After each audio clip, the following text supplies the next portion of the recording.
บ้านใหญ่พัฒนาน้ำปุกเมืองห้วยทรายแขวงบ่อแก้วได้จัดพิธีใส่ใจธาตุโดยต้นได้วางศิลาฤกษ์และก่อสร้างนับแต่ปี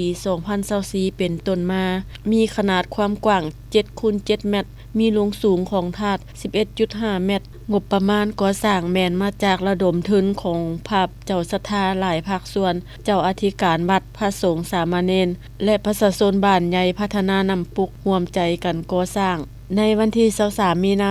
2026 นี้กงกับมือขึ้น5ค่ำเดือน5ลาวทางเจ้าอธิการวัด พระสงฆ์สามเณร พร้อมทั้งเฒ่าแก่แนวโฮม อำนาจการปกครองบ้าน และประชาชนบรรดาเผ่า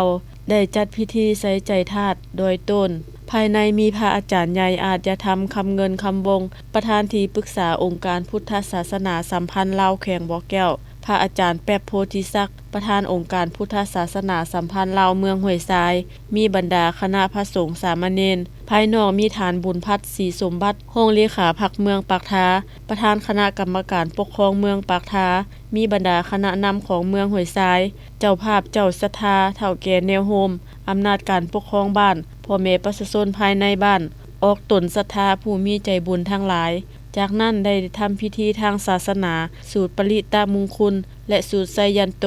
เพื่อใส่ใจธาตุโดยมีเจ้าภาพเจ้าศรัทธาและมวลชนทั้งหลายได้นำเอาวัตถุมีค่า แก้ว เพชรพลอย เข็มเงินเข็มคำ ลาบเงินลาบคำ เพื่อบรรจุใส่ไห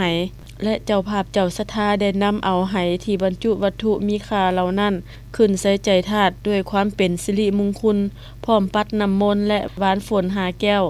ตีข้องเข้าร่วมงานสาธุภาวนาเพื่อเป็นสิริมงคลให้ตัวเอง และวัดวาศาสนาให้มีความศักดิ์สิทธิ์ทั้งเป็นบอนกราบไหว้กาลบูชาของชาวพุทธศาสนาให้อยู่คู่บ้านคู่เมืองหุงเฮือง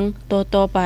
จากนั้นเจ้าภาพเจ้าศรัทธาและออกตนญาติโยมผู้ที่มีใจบุญทั้งหลายพร้อมกันถวายสังฆทาน และภัตตาหารเพลให้พระภิกขุสงฆ์แล้วรับศีลรับพรญาติน้ำตามฮีตของประเพณีเป็นอันจบพิธี